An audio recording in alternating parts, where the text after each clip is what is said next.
Bienvenue dans ce podcast. Aujourd'hui, je reçois Audrey Hernandez, qui est coach pour femmes atypiques, dans une interview où on va parler de sa vie et de la manière dont on peut accueillir ses atypies en général. Bonjour Audrey, est-ce que tu vas bien? Salut Marie, ça va et toi? Oui, ça va très bien. Allez, dis-nous qui tu es, comment tu t'es construite avec ta neuroatypie et comment tu as fait pour en arriver là. Ok, je vais partir pour moi d'une période qui est importante parce que ça nous construit ou déconstruit. Donc de mon enfance, parents séparés, une maman absente. Je le stipule parce que dans mon parcours, c'est quand même quelque chose d'important encore aujourd'hui. Un papa détruit par la vie, détruit par le divorce, détruit. Voilà. Donc j'ai dû le porter très rapidement. J'ai été adulte très rapidement. Je pense qu'à 8 ans, je savais gérer une maison avec des questions existentielles liées à mes atypies et aussi à mes non-réponses en face de moi. Pas que mon père ne voulait pas me répondre, mais c'est qu'il ne pouvait pas, parce que je pense qu'il ne s'attendait pas à ce décalage de questions matures et à ce jeune âge. Pourquoi on vit, pourquoi on meurt, qu'est-ce qu'on sent quand on meurt. Si tu avais des questions un peu plus tordues, pourquoi maman elle m'aime pas, enfin tu vois, un peu grinçante quoi. Bonne journée, C'est ça, bienvenue dans la vie de parents. c'est clair. Donc j'ai grandi seule quoi. Du coup, je me suis entre l'abandon de ma mère et ce genre de récits qui m'ont accompagnée sans que je les cherche, je me suis complètement empêtrée dans la bouffe. Et ça a marché un temps. Dès que je mangeais, ça me permettait de mettre mon cerveau sur off. Et une fois que j'arrêtais de manger, je revenais. Tu vois, c'est très chelou à dire comme ça, mais c'est de la drogue, c'est une maladie. Et je sais qu'il y a des gens qui me disent oh, il suffit de se contrôler. En fait, non, c'est comme de la coke. Donc j'ai grandi avec ça. C'était top. Et je pense que le côté social que j'avais avec mes copines, ça me permettait de compenser un peu, de me sentir importante à ma place et d'être attendue quelque part. Et ça a toujours fonctionné. Aujourd'hui encore, je sais que le côté social, je l'aurai toujours et puis j'aime. Donc je grandis comme je peux. J'échoue totalement mes études. Je posais des questions qui dérangeaient énormément les profs. À quoi ça sert pourquoi tu me fais apprendre ça, l'algorithme, je n'en ai rien à foutre. Enfin, apprends-moi la vie. Moi, je posais des questions et je pense qu'il dérangeait à 16 ans comment on remplit une feuille d'impôt, tu vois. Et en fait, j'avais compris que pour qu'on me foute la paix à l'école, il fallait se taire. Donc, je me suis tue jusqu'à à peu près mes 18 ans. Je suis sortie de là, donc sans bac. J'ai déménagé à mes 18-19 ans à Toulouse. Et là, j'ai découvert ce que c'était la vie. Donc, j'avais plus la tête à sortir qu'autre chose. À l'époque, je pars à la NPE, ça s'appelait la NPE, putain, ça fout un coup de vieux. Oui, c'est vrai. Et donc j'y vais et elle me dit qu'est-ce que vous voulez? Je dis, un job en rapport avec la petite enfance. Elle me dit j'ai un travail à Carrefour à vous proposer. Et là je sors une vanne d'atypique. Ah dis donc je savais pas qu'on vendait des enfants à Carrefour.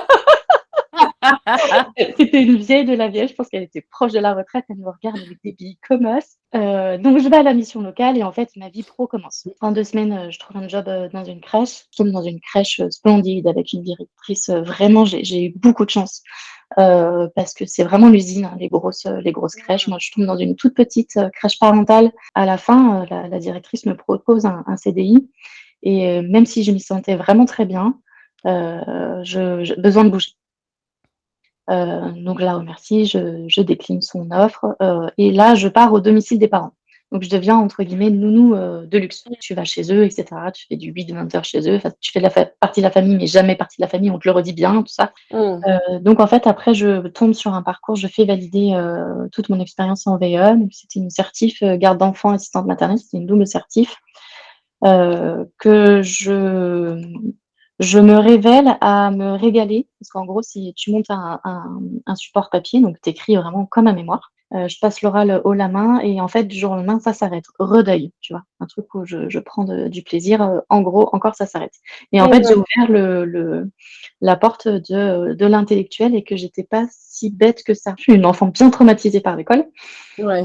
Et donc je me retrouve là, un jury extraordinaire qui me fait des compliments, qui me disent si j'étais dans le coin et que j'avais encore des enfants en bas âge, je vous aurais embauché, machin, ou je vous aurais fait ouvrir une crèche. Enfin, c'était juste waouh. Et pendant ce parcours, en fait, je me suis fait accompagner dans un centre de formation. La directrice du centre de formation me propose, avant que je passe mon diplôme, d'être formatrice. D'accord. Là, je pense que j'ai fait des ultrasons. Je dis quoi? T'es sûre? Tu sais, la légitimité, tout ça. Je démarre finalement ma carrière d'entrepreneur de cette façon. J'ouvre un statut d'auto-entrepreneur un peu par hasard parce qu'il fallait que je me fasse rémunérer. Ouais. Là, je monte des formations, je passe une formation de formateur plus tard, je passe une formation de coach, puis je me performe après en insertion pro, en réorientation pro. Pareil, je passe les diplômes à la main, je ressors mon fort de pas mal de promo, etc. Et là, à ce moment-là, quand tu fais tout ça, t'as quel âge? Écoute, là, je te décris mes 5 dernières années. Ah ok, ça marche. Là Voilà. maintenant, aujourd'hui, t'as quel âge? Donc aujourd'hui, j'ai 35 ans et D'accord. je pense que je me suis révélée bien à mes 30 ans, côté Hmm, entrepreneuriat. d'accord. Et arrive le Covid. Et là, je me découvre une niaque, une entrepreneur. Pas le choix, t'es bloqué chez toi, ok, très bien, pas de problème. Je suis à l'abri, j'ai à manger. J'étais déjà tombée un petit peu dans l'univers des atypies avant pour me renseigner. Tu commences à lire des bouquins, à écouter des vidéos, et là tu dis, ouais, mais enfin, ça va, ça concerne tout le monde. Hmm, Je tombe sur Elodie Crépel bien avant le premier confinement, et je la suivais moi en tant que personne, pas en tant que pro. Je commence à comprendre que les peu de personnes qui sont venues juste à moi sont complètement atypiques. En fait, je me dis, comme on suit peut-être les mêmes réseaux éventuellement, alors qu'en fait, pas du tout, est-ce qu'il y a un biais Et ben, je me rends compte que non, parce qu'il y a des personnes avec qui j'ai encore contact, donc elles sont vraiment atypiques. Et je me dis, il serait peut-être temps d'assumer. Donc, je commence par la porte hypersensibilité. Et je commence un petit peu à me dire, OK, tu as le droit de ressentir, OK, tu as le droit de dire, tu as le droit, alors peut-être changer un peu ma façon de le dire aussi. hmm, Tu vois, évoluer, surtout avec mon entourage proche. Je me dis, vas-y, pour le fun, je prends rendez-vous avec Fabrice Michaud pour passer le test de douance. Donc, je prends d'accord. rendez-vous. Un an d'attente, hein, Ah la oui. religion. Il le fait pas du tout passer comme je le fais passer moi aujourd'hui, et c'est super intéressant de voir les pratiques. Et je me suis jamais réellement sentie dans la case HPI parce que, alors déjà légitimité, parce que note de merde à l'école, parce que on m'a toujours dit dans le trop, patati patata. Je fais le rendez-vous avec lui. Alors, sa façon à lui de le faire, donc je sais pas si le process est encore le même. C'est en gros, il t'envoie un énorme questionnaire que j'ai rempli en des heures et des heures. Hmm. Et des fois, je lui ai envoyé un message, je lui dis, mais t'es sûr que je te réponds? J'ai dû lui envoyer une bible de 20 pages, quoi. Enfin, tu vois. Ouais. Première 5 minutes, il me sort, en fait, t'es pas HPI, t'es THPI. Je refais les ultrasons. Donc, il m'explique bien la différence entre HPI et THPI. Tout. Je vais essayer de l'expliquer un petit peu comme lui. Neurotypiques, donc ceux qui ne sont pas concernés par le HPI. Ça va être des personnes qui ont un plafond de verre de limite, de cadre, etc., entre guillemets, bas. Alors, c'est pas une question de se mettre en hauteur, etc., mais c'est cadré. Point. C'est comme ça. Il y a des personnes donc HPI qui ont un plafond de verre beaucoup plus haut, plus large, plus mou, plus douillet, qui peut s'agrandir, qui peut se rétrécir, etc., avec une capacité de réflexion totalement autre, capable de faire un pas de côté, avec une grande spiritualité, une philosophie de vie, etc.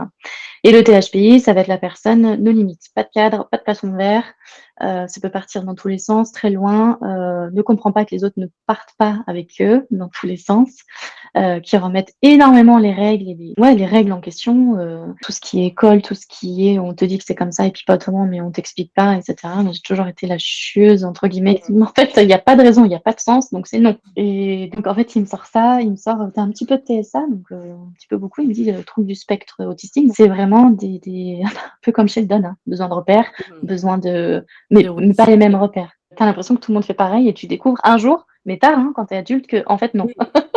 Et par exemple, toi, si justement, pour quand même un peu poser des exemples, t'en as un ou de toi ou de quelqu'un, hein, mais un truc vraiment précis que t'aurais à partager. Sur le TSA, Oui. ouais, un truc un peu bizarre et je pense qu'il y a plein de gens qui vont se reconnaître dans les bizarreries. Je déteste les textures, ça a été un grand combat, les textures mélangées et quand ça baigne. Je t'explique. Tu me fais bouffer des légumes en morceaux, pas de problème. Tu me mets les mêmes légumes, tu me les mixes, je vais te les vomir. Ouais. Ça va être les trucs qui flottent. Je vais manger tout ce qu'il y a au-dessus et puis je vais te laisser bien ce qui baigne, tu vois. Ouais. Et quand je suis invitée, en fait, j'ai des bols. Tu vois, le truc qui baigne, le truc qui baigne pas, machin. Je suis vraiment un petit peu côté asiatique, je sais pas, je dois avoir quelque chose. Et, et quand je vois les gens à ma table mélanger, ça me dégoûte. Et donc Fabrice Michaud, lui, il t'explique que donc tu as un THPI et des TSA. Ben, un TDA aussi. Un Et une TDA. hyperactivité. Il m'a tout fait d'un coup. Allez hop, vas-y, je te balance tout Boum, ça. boum, boum. Comment tu ressors de ça? Qu'est-ce que ça t'apporte? Qu'est-ce que ça te donne? Qu'est-ce que ça te... Alors, il m'a expliqué pourquoi il me disait ça. Répertorie, donc ça, c'est plutôt TSA, c'est plutôt THP, ça, c'est plutôt TDA, TDAH, etc. Donc, c'est plutôt Mm. cool. J'en ressors un peu what the fuck. Je sais pas quoi en penser.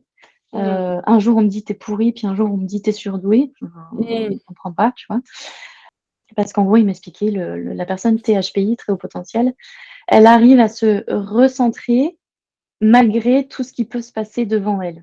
Oh, un papillon, oh, un mail, oh, quelqu'un qui t'écrit sur les réseaux, oh, et en fait, paf, elle arrive toujours à revenir sur sa tâche principale. J'avais pas pris la mesure de tout ça et je m'en rends compte vraiment aujourd'hui, donc j'essaye de m'organiser avec. C'est Mmh. vraiment sur le long terme où j'ai pu mettre des choses en place et me lâcher la grappe aussi sur le côté parfait, sur le côté c'est pas fait à temps, sur le côté je repousse. Besoin que ce soit aussi parfait autour de moi, dans mon environnement, dans mon univers, dans mes relations, en fait, je peux pas contrôler, je suis pas une marionnettiste, tu vois. Mmh. Surtout avec les gens, je les contrôle pas. Et j'en ressors avec de l'acceptation. Je pense que c'est la plus belle chose que j'ai pu m'offrir.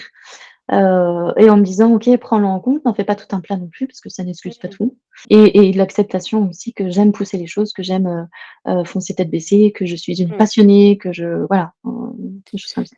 Qu'est-ce qui t'a, donné envie de faire un test de douance, plutôt qu'un test de QI? Je dirais plutôt choisis la personne plutôt avec qui tu veux le faire. Que ce Mmh. soit, QI, que ce soit test de danse, oui et puis il y en a tout plein d'autres, plutôt que, l'outil, en lui-même. Mmh. Appelle la personne, démarche, essaye de sentir un peu le feeling ou non, vois comment la personne s'en sert, ce qu'elle en fait, est-ce qu'elle accompagne, est-ce qu'elle accompagne pas? Tes besoins aussi, si tu as besoin plutôt d'un chiffre, si tu as besoin plutôt d'apprendre à te connaître différemment sous différents angles. Le test, QI, c'est des psys qui le font passer. Il y a des psys qui sont très ouverts à la discussion, n'hésitez pas à les appeler en fait parce que, il y a que comme ça qu'on peut se dire: Mmh. «Ouais, OK, plutôt elle que plutôt elle comme personne». Pareil pour le test de douance, ça dépend vraiment le besoin, de ce qu'il y a derrière. Est-ce que ça fait partie d'un accompagnement? Est-ce que c'est juste le test? Est-ce que voilà, c'est vraiment le qu'est-ce que ton ventre te dit? Tu raison et Complètement. justement mettre l'humain au centre, c'est ramener ça au cœur, quoi. Il faut que ça vibre, quoi. Ouais et pas dans ta culotte. Enfin si, ça peut être dans ta Ah bah culotte. si, pourquoi pas? Après. Où tu veux, peu t'importe. Le Mmh. fait que tu mettes des mots sur ton atypie a changé, j'imagine, ta posture de coach?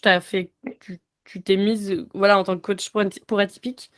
Ouais, presque du jour au lendemain. C'est genre, tu sais, tu mets à jour ta bio et tu le fais et là tu dis: «Enregistrer». «Ah, je veux plus y toucher». Je suis ça.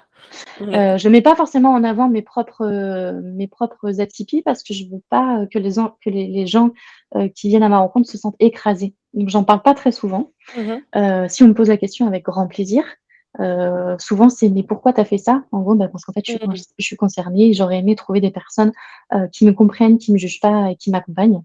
Hem et les atypies, certes, ça peut expliquer des choses, mais c'est pas non plus tout le cœur. Il y a pas que ça dans la life, quoi. Mmh. Donc j'ai mis à jour mon site, j'ai mis à jour Instagram et cetera et là, bim, mon entreprise décolle, Ah vraiment. ouais, c'est ouf. Je pense que j'étais alignée, les gens ont dû le ressentir et je commence à assumer, surtout. Ouais. J'arrête de me cacher, j'arrête de me dire, «Faut pas trop être, paraître bizarre, avoir un humour un peu décalé, machin». Je commence à Mmh. être qui je suis réellement dans la vie. Souvent on me dit: «Ah, tu comme sur les réseaux». Ouais, je veux pas jouer double rôle, quoi, c'est fatigant. J'enchaîne les rendez-vous, j'enchaîne les prises de contact, j'enchaîne les questions. Je vais, monter mon école de coaching aussi, hein, pour Ah coach trop bien! atypique. Ouais. Ah c'est cool. Les gens HPI ou THPI, quels sont un conseil que tu peux dire souvent à ces gens-là pour intégrer leur atypie dans leur travail, par exemple? Prends le temps de t'observer, Mmh. introspection. N'en parle pas forcément à ton entourage parce que ça peut Ouais. être très blessant. Vraiment, c'est en gros pour qui tu te prends.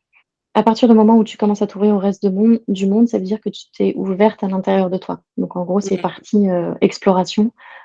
Plus ou moins acceptation, alors je trouve que ce mot, il est un petit peu fort, mais en tout cas, ouais, c'est plutôt: «OK, je peux éventuellement être atypique» Mmh. et c'est vraiment la phase observation. J'utilise souvent l'image du microscope, c'est mets-toi sous une lamelle, de microscope et regarde comment tu fais. Mmh. Regarde ce qui te traverse, regarde comment tu fais, comment tu mets en place et cetera et je questionne souvent la personne sur: «Comment tu as fait pour en arriver là?»